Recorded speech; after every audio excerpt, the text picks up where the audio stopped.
আসসালামু আলাইকুম। আমন্ত্রণ জানাচ্ছি জাগো টিভিতে। আপনাদের সাথে আছি মমতাজ শাহিন রুম্পা। শুরুতেই জানাবো আপডেট। হিজবুল্লাহর নাইট হান্টার ড্রোনে মরছে ইসরায়েলি সেনারা। হাদি হত্যাকাণ্ডে বাংলাদেশের চিরশত্রু ভারতের হাত। হিন্দুত্ববাদী জঙ্গি অমিত শাহের বিরুদ্ধে হাদি হত্যায় জড়িত থাকার অভিযোগ মমতার। লেবাননে ইসরায়েলের হামলার যুদ্ধে যোগ দেওয়ার ঘোষণা ইয়েমেনের আনসারুল্লাহর হুথি যোদ্ধারা। যুক্তরাষ্ট্র ইসরায়েল সংশ্লিষ্ট পণ্যবাহী জাহাজে ইরানের হামলা। শত্রুর কৌশল এখন আমাদের নখদর্পণে। যুদ্ধবিরতিতে সামরিক শক্তি বৃদ্ধির দাবি ইরানের। ইরানের কাছে এখনো প্রচুর ড্রোন রয়েছে, স্বীকারোক্তি দিয়ে মার্কিন পররাষ্ট্রমন্ত্রীর উদ্বেগ। চীন পাকিস্তান সীমান্তে শক্তি বাড়াতে শতাধিক রাফাল কিনছে ভারত। এবার বিস্তারিত। হিজবুল্লাহর নাইট হান্টার ড্রোনে মরছে ইসরায়েলি সেনারা। মধ্যপ্রাচ্যের যুদ্ধে নতুন মোড় তৈরি করেছে হিজবুল্লাহর ড্রোন। ইরানের স্বল্প মূল্যের শাহেদ ড্রোন নিয়ে আলোচনা চললেও এখন ইসরায়েলের জন্য বড় উদ্বেগ হয়ে উঠেছে হিজবুল্লাহর ছোট বিস্ফোরকবাহী নাইট হান্টার ড্রোন। এই ড্রোনগুলো তাপ শনাক্তকারী প্রযুক্তি ব্যবহার করে অন্ধকারেও লক্ষ্যবস্তু শনাক্ত করতে সক্ষম, যা যুদ্ধক্ষেত্রে নতুন ধরনের হুমকি তৈরি করেছে। প্রতিবেদন অনুযায়ী হিজবুল্লাহ এখন ফার্স্ট পারসন ভিউ ড্রোন ব্যবহার করছে, যা সরাসরি নিয়ন্ত্রণে নির্দিষ্ট লক্ষ্যবস্তুতে আঘাত হানতে পারে। এইসব ড্রোনের থার্মাল সেন্সর থাকায় রাতেও মানবদেহের তাপ শনাক্ত করে লক্ষ্য নির্ধারণ করা সম্ভব হচ্ছে, ফলে ইসরায়েলি সেনাদের অবস্থান লুকিয়ে রাখা কঠিন হয়ে পড়ছে। সবচেয়ে গুরুত্বপূর্ণ পরিবর্তন এসেছে ফাইবার অপটিক প্রযুক্তির ব্যবহারে। এসব ড্রোন উড্ডয়নের সময় একটি তারের মাধ্যমে নিয়ন্ত্রিত হতে থাকে, যা পেছনে খুলতে থাকে, ফলে ইলেকট্রনিক জ্যামিং বা সংকেত বিচ্ছিন্ন করার প্রচলিত পদ্ধতি এখানে কার্যকর হয় না। এটি অসম যুদ্ধ কৌশলে একটি বড় অগ্রগতি হিসেবে দেখা হচ্ছে। ওয়াল স্ট্রিট জার্নালের তথ্য অনুযায়ী এই ধরনের একমুখী আক্রমণকারী ড্রোন ইতিমধ্যে ইসরায়েলের উত্তর সীমান্তে বড় নিরাপত্তা উদ্বেগ হয়ে দাঁড়িয়েছে। এপ্রিলের যুদ্ধবিরতির পর ইসরায়েলের 11 জন সেনা নিহত হন, যার মধ্যে অন্তত 7 জন ড্রোন হামলায় মারা গেছেন। প্রতিরক্ষা বিশেষজ্ঞ ক্যামেরন চিল জানিয়েছেন, এই ছোট ক্যাটাগরি ড্রোনগুলো সরাসরি যুদ্ধক্ষেত্রে ব্যবহার করে দ্রুত আঘাত বা নজরদারি চালানো যায়। তার মতে হিজবুল্লাহ এই রাতে সক্ষমতা যুদ্ধের চিত্র বদলে দিতে পারে এবং ভবিষ্যতে ড্রোন ব্যবহারের মাত্রাও বাড়বে। এদিকে বাড়তে থাকা এই হুমকি মোকাবেলায় ইসরায়েলি বাহিনী অপ্রচলিত পদ্ধতি গ্রহণ করছে।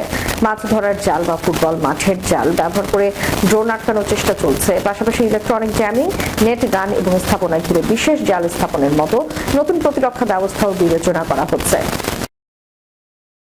হাদি হত্যাকাণ্ডে বাংলাদেশের চিরশত্রু ভারতের হাত। অমিত শাহের বিরুদ্ধে অভিযোগ মমতার। পশ্চিমবঙ্গের ক্ষমতা হারানোর মাসখানেক পর কলকাতার ধর্মতলায় অবস্থান কর্মসূচি থেকে বাংলাদেশের ইনকিলাব মঞ্চের মুখপাত্র শরীফ ওসমান বিন হাদির হত্যাকাণ্ড নিয়ে বিস্ফোরক মন্তব্য করলেন পশ্চিমবঙ্গের সদ্য সাবেক মুখ্যমন্ত্রী মমতা বন্দ্যোপাধ্যায়।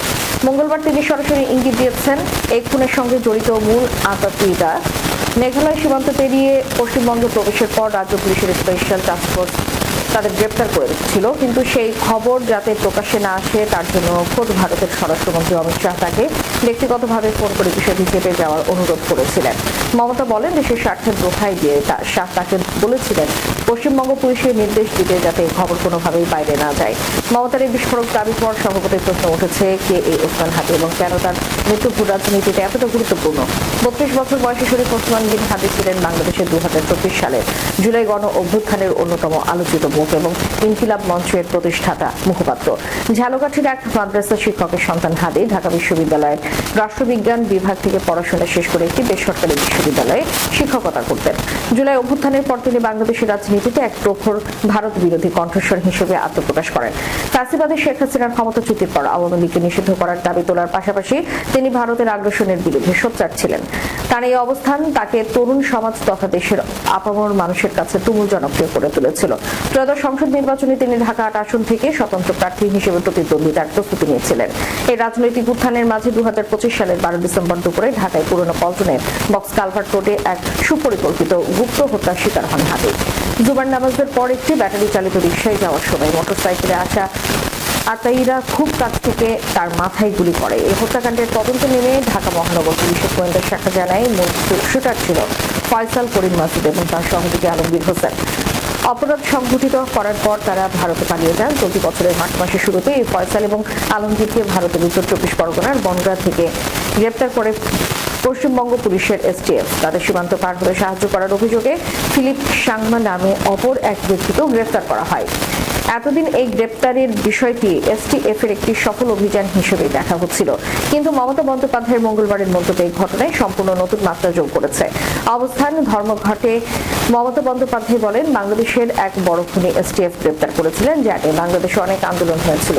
অন্য দেশের কথা আমি বলছি না, আমার বলার অধিকার নেই, কিন্তু আমি যেটা বলছি তারপরে তারা মেঘালয় দিয়ে পশ্চিমবঙ্গে চলে আসে, এটা এসটিএফ এর ক্রেডিট। তারপরে ভারতের স্বরাষ্ট্রমন্ত্রী আমাকে নিজে ফোন করেন, পশ্চিমবঙ্গের সদ্য সাবেক মুখ্যমন্ত্রী বলেন, এতদিন তো আমি বলিনি, আজ অত্যাচারের শেষ সীমায় গেছে বলে বলছে। আমি এখনো নামটা বলছি না ভদ্রতা করে, বাংলাদেশের লোক উত্তাল হয়ে যাবে, আমি সেটা চাই না। আমি দেশকে ভালোবাসি। এই সময় তৃণমূল কংগ্রেসের কর্মী সমর্থকরা চিৎকার করে বলে ওঠেন, নামটা বলে দিন। তবে মমতা বলেন, না বলবো না, দেশের স্বার্থে। আপনি পশ্চিমবঙ্গের পুলিশকে একটু বলে দেন এই কথাটা বাইরে না যাওয়ার জন্য, এর মানে এই খুনটি দেশের জন্য করা হয়েছে। এরপরই মমতা বলেন, কাকে দিয়ে খুন করিয়েছিলেন, কার কার নাম বেরিয়েছিল। আজ সরকার পরিবর্তন হলেও আমি তো সবটাই জানি। আমার হৃদয় তো একটা কথার ভান্ডার, তথ্য ভান্ডার, সত্য ভান্ডার। প্রতিবেশী দেশ তথা বাংলাদেশে তুমুল আলোড়ন সৃষ্টি হতে পারে এবং রাষ্ট্রীয় স্বার্থক্ষুণ্ণ হতে পারে। কেবল এই বিবেচনা থেকেই তিনি আপাতত মূল হত্যাকারী চক্রের নাম প্রকাশ করা থেকে বিরত থাকছেন বলে জানিয়েছেন মমতা। তবে তাঁর এই মন্তব্য ইতিমধ্যেই রাজনৈতিক মহলে তীব্র বিতর্কের জন্ম দিয়েছে, যা ওসমান হাদি হত্যাকাণ্ডকে নিছক একটি রাজনৈতিক খুন থেকে বৃহত্তর ভূ রাজনৈতিক ষড়যন্ত্রের পর্যায়ে উন্নীত করেছে। লেবাননে মোতায়েন করা ইসরায়েলি বাহিনীর উপর যে কোনো সময় বড় ধরনের হামলার হুঁশিয়ারি দিয়েছে ইয়েমেনের প্রতিরোধ আন্দোলন আনসারুল্লাহ হুথি। এক বিবৃতিতে গোষ্ঠীটি জানিয়েছে, হিজবুল্লাহর সঙ্গে সংহতি প্রকাশ করে এই হামলা চালানো হবে। ইসরায়েল যতক্ষণ না লেবানন থেকে সেনা প্রত্যাহার করছে, ততক্ষণ তারা চরম ঝুঁকির মধ্যে থাকবে। সামাজিক যোগাযোগ মাধ্যম এক্সে দেওয়া এক পোস্টে হুথির রাজনৈতিক ব্যুরোর সদস্য মোহাম্মদ আল ফারাহ এই হুঁশিয়ারি দেন। আজ এক প্রতিবেদনে তথ্য জানিয়েছে ইরানের সংবাদ মাধ্যম প্রেস টিভি। এক্সপোস্টে আল ফারাহ জানায়, ইসরায়েলি শত্রুদের স্পষ্ট অনুধাবন করা উচিত যে লেবাননে যে কোনো ধরনের যুদ্ধবিরতি বা চুক্তি লঙ্ঘনের উপযুক্ত জবাব দেওয়া হবে। পিছু না হটা পর্যন্ত দেশটির দক্ষিণে মোতায়েন করা ইসরায়েলি সৈন্যরা প্রতিদিন মৃত্যুর ঝুঁকিতে থাকবে। তিনি সতর্ক করে আরো বলেন, ইসরায়েলের যে কোনো ধরনের উস্কানি বা সামরিক আগ্রাসনের বিরুদ্ধে একটি বড় এবং ব্যাপক জবাব প্রস্তুত রাখা হয়েছে। উল্লেখ্য, 2023 সালে গাজা উপত্যকায় ইসরায়েলি বাহিনীর চালানো গণহত্যার প্রতিবাদে এবং ফিলিস্তিনিদের সমর্থনে ইসরায়েলে পাল্টা আঘাত হানে লেবাননের সশস্ত্র গোষ্ঠী হিজবুল্লাহ। লেবাননকে লক্ষ্যবস্তু বানিয়ে ব্যাপক সামরিক অভিযান শুরু করে। গাজা লেবাননের যুদ্ধপীড়িত মানুষের পাশে দাঁড়িয়ে ইয়েমেনের হুথিরাও লোহিত সাগর সহ বিভিন্ন অঞ্চলে ইসরায়েলি লক্ষ্যবস্তুগুলোকে একের পর এক ক্ষেপণাস্ত্র ও ড্রোন হামলা চালিয়ে আসছে। গতকাল চলমান যুদ্ধবিরতি অমান্য করে লেবাননের রাজধানী বৈরুতের দাহিয়ে পাড়ায় নতুন করে বিমান হামলার ঘোষণা দিয়েছিল ইসরায়েলের প্রধানমন্ত্রী নেতানিয়াহু। তবে পরবর্তীতে মার্কিন প্রেসিডেন্ট ডোনাল্ড ট্রাম্প জানান, ইসরায়েলি প্রশাসন তাদের পূর্ব পরিকল্পিত সামরিক হামলা থেকে পিছিয়ে এসেছে। লেবাননের রাজধানীর বিরুদ্ধে নতুন করে কোনো আগ্রাসন সহ্য করা হবে না। ইরানের এমন সতর্কবার্তা দেওয়ার পরেই ট্রাম্পের এই ঘোষণা আসে। ইরান লেবানন সহ এই অঞ্চলের সব ফ্রন্টে আগ্রাসন বন্ধের দাবি জানিয়েছে। যুক্তরাষ্ট্র ও ইসরায়েল সংশ্লিষ্ট পণ্যবাহী জাহাজে ইরানের হামলা। ইরানের আইআরজিসি জানিয়েছে, তারা যুক্তরাষ্ট্র ইসরায়েলের সঙ্গে সংশ্লিষ্ট একটি বাণিজ্যিক জাহাজে ক্রুজ ক্ষেপণাস্ত্র হামলা চালায়। এই অভিযানটিকে একটি ইরানি জাহাজে মার্কিন হামলার সরাসরি প্রতিশোধ হিসেবে উল্লেখ করেছে। আইআরজিসি নৌবাহিনীর জনসংযোগ বিভাগ এক বিবৃতিতে এই তথ্য জানায়। বিবৃতি অনুযায়ী এই প্রতিশোধমূলক অভিযানে এমএসসি সারিস্কা নামের একটি কার্গো জাহাজকে লক্ষ্যবস্তু করা হয়, যেটিকে আইআরজিসি আমেরিকান জায়ান্টবাদী শত্রুর মালিকানাধীন হিসেবে চিহ্নিত করেছে। এর আগে ওমান সাগরে ইরানের পণ্যবাহী জাহাজ লিয়ার স্টার এর ওপর হামলা চালিয়েছিল। সেই ঘটনার জবাব দিতে ইরানে পাল্টা আঘাত এনেছে। আইআরজিসি নৌবাহিনী মার্কিন সামরিক বাহিনীকে একটি সন্ত্রাসী বাহিনী হিসেবে আখ্যায়িত করে তাদের কর্মকাণ্ডের তীব্র নিন্দা জানিয়েছে। সেই সঙ্গে হুঁশিয়ারি দিয়ে বলেছে, এই অঞ্চলে শিশু হত্যাকারী মার্কিন সামরিক বাহিনীর যে কোনো পরবর্তী আগ্রাসনের মুখে একটি চূড়ান্ত চূর্ণ বিচূর্ণকারী জবাব দেওয়া হবে। ইরানের সশস্ত্র বাহিনী আগের চেয়ে অনেক বেশি শক্তিশালী এবং যে কোনো ভবিষ্যৎ পরিস্থিতির মুখোমুখি হতে সম্পূর্ণ প্রস্তুত রয়েছে বলে হুঁশিয়ারি দিয়েছে আইআরজিসি। প্রেস নিউজ এজেন্সির এক প্রতিবেদনে বলা হয়, আইআরজিসির মুখপাত্র ব্রিগেডিয়ার জেনারেল হোসাইন মোহাবি সাহ জানিয়ে দিয়েছে, শত্রুপক্ষ যদি আবারও সামরিক আগ্রাসনের পথ বেছে নেয়, তবে এবার তাদের সম্পূর্ণ ভিন্ন যুদ্ধ কৌশল ও ভিন্ন ধরনের অস্ত্রের মুখোমুখি হতে হবে। বিদ্যমান সামরিক সক্ষমতা এবং সাম্প্রতিক সময়ে শত্রুর সঙ্গে সরাসরি সংঘাতের অভিজ্ঞতাকে কাজে লাগিয়ে ইরান নিজের অবস্থান আরো আরো মজবুত করেছে উল্লেখ করে তিনি বলেন, আইআরজিসি যে কোনো সম্ভাব্য পরিস্থিতির জন্য পুরোপুরি প্রস্তুত। আইআরজিসির এই শীর্ষ কর্মকর্তা জানান, সাম্প্রতিক যুদ্ধবিরতির সময়টিকে ইরান তাদের সামরিক প্রস্তুতি জোরদার করতে এবং ক্ষয়ক্ষতি কাটিয়ে উঠতে অত্যন্ত সফলভাবে ব্যবহার করেছে। পশ্চিমা প্রচারণাকে নাকচ করে দিয়ে তিনি বলেন, বাস্তবতা হলো এই যুদ্ধবিরতির সময় তাদের সামরিক ও কৌশলগত সক্ষমতা আরো বৃদ্ধি পায়। গত 7 এপ্রিল মার্কিন যুক্তরাষ্ট্র ইসরায়েল জোটের আগ্রাসনের জবাবে ইরানের পক্ষ থেকে অন্তত 100 দফা পাল্টা আঘাত হানার পর মার্কিন প্রেসিডেন্ট ডোনাল্ড ট্রাম্প একতরফাভাবে এই যুদ্ধবিরতির ঘোষণা দেয়। মোহেব্বি আরো উল্লেখ করেন, সাম্প্রতিক সংঘাতের সবচেয়ে বড় অর্জন হলো শত্রুর শক্তি ও কৌশল সম্পর্কে একটি গভীর ও বাস্তবসম্মত ধারণা লাভ করা। এর আগে যা কেবল গোয়েন্দা মূল্যায়ন এবং গণমাধ্যমের রিপোর্টের উপর ভিত্তি করে অনুমান করা হতো, এখন তা সরাসরি যুদ্ধক্ষেত্রের অভিজ্ঞতা দিয়ে ঝালাই করে নেওয়া হয়েছে। ফলে ইরানি বাহিনী এখন শত্রুপক্ষের সামরিক সরঞ্জাম, বিমান প্রতিরক্ষা ব্যবস্থা, অপারেশনাল বেস এবং যুদ্ধ কৌশল সম্পর্কে সুনির্দিষ্ট ও নিখুঁত জ্ঞান রাখে। শত্রুর আক্রমণাত্মক এবং রক্ষণাত্মক সরঞ্জাম এবং তাদের প্রতারণামূলক কৌশল এখন তেহরানের কাছে দিবালোকের মতো স্পষ্ট।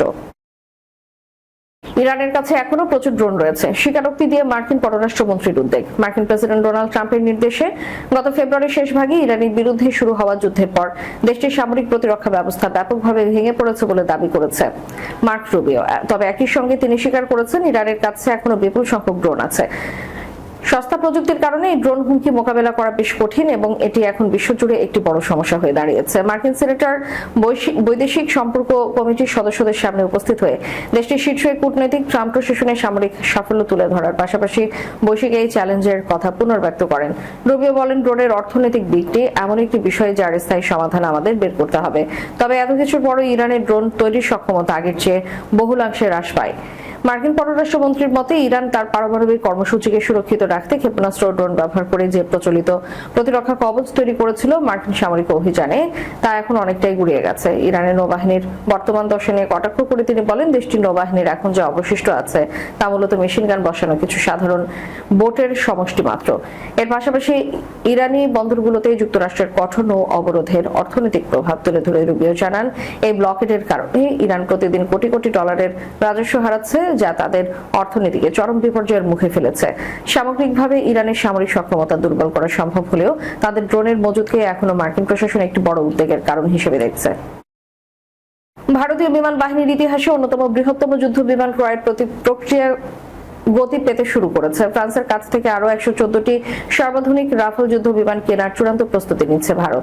এই কূটনৈতিক ও সামরিক তৎপরতার অংশ হিসেবে 4 দিনের সরকারি সফর বর্তমানে ফ্রান্সে অবস্থান করছে ভারতীয় বিমান বাহিনীর প্রধান air chief marshal Amarpreet Singh.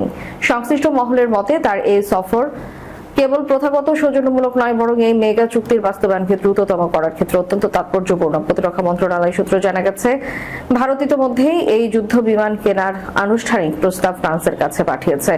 আগামী 2 থেকে 3 মাসের মধ্যে ফ্রান্সের মূল্য নির্ধারণ, উৎপাদন সক্ষমতা এবং রসদ সহায়তার বিশদ বিবরণ সহ ফিরতি জবাব দেবে বলে আশা করা হচ্ছে। এরপরে শুরু হবে দুই দেশের মধ্যকার আনুষ্ঠানিক আলোচনা, যা আগামী 1 বছরের মধ্যে চূড়ান্ত চুক্তিতে রূপ নিতে পারে। ফ্রান্স সফরে বিমান বাহিনীর প্রধান রাফালের নির্মাতা প্রতিষ্ঠান ডাসো এভিয়েশন এবং মেটিওর ও স্কাল্পের মতো উন্নত ক্ষেপণাস্ত্র প্রস্তুতকারী সংস্থা MBDA এর শীর্ষ কর্মকর্তাদের সঙ্গে গুরুত্বপূর্ণ বৈঠকে বসবেন। এই আলোচনায় কেবল বিমান কেনাই নয়, বরং ভারতের উৎপাদন, প্রযুক্তিগত সহযোগিতা এবং ভারতীয় অস্ত্র ব্যবহার সমন্বয়ের বিষয়গুলো প্রাধান্য পাবে। একই সঙ্গে জুনের মাঝামাঝি সময় ভারতের প্রধানমন্ত্রী নরেন্দ্র মোদীও ফ্রান্স সফরের সম্ভাবনা রয়েছে। যেহেতু পুরো চুক্তিটি দুই দেশের সরকারের মধ্যে সরাসরি বা গভর্নমেন্ট টু গভর্নমেন্ট মডেলে এগোচ্ছে, তাই শীর্ষ নেতৃত্বের এই সফর চুক্তিটিকে চূড়ান্ত রূপ দিতে বড় ভূমিকা রাখবে। শেষ করার পূর্বে সংবাদ শিরোনামগুলো জানাবো আরো একবার। হিজবুল্লাহর নাইট হান্টার ড্রোনে মরছে ইসরায়েলি সেনারা। হাদি হত্যাকাণ্ডে বাংলাদেশের চিরশত্রু ভারতের হাত। হিন্দুত্ববাদী জঙ্গি অমিত শাহের বিরুদ্ধে হাদি হত্যায় জড়িত থাকার অভিযোগ মমতার। লেবাননে ইসরায়েলের হামলার যুদ্ধে যোগ দেওয়ার ঘোষণা ইয়েমেনের আনসারুল্লাহর হুথি যোদ্ধারা। যুক্তরাষ্ট্র ইসরায়েল সংশ্লিষ্ট পণ্যবাহী জাহাজে ইরানের হামলা। শত্রুর কৌশল এখন আমাদের নখদর্পণে। যুদ্ধবিরতিতে সামরিক শক্তি বৃদ্ধির দাবি ইরানের। ইরানের কাছে এখনো প্রচুর ড্রোন রয়েছে, স্বীকারোক্তি দিয়ে মার্কিন পররাষ্ট্রমন্ত্রীর উদ্বেগ। চীন পাকিস্তান সীমান্তে শক্তি বাড়াতে শতাধিক রাফাল কিনছে ভারত। এতক্ষণ আমাদের সাথে থাকার জন্য ধন্যবাদ। আল্লাহ হাফেজ।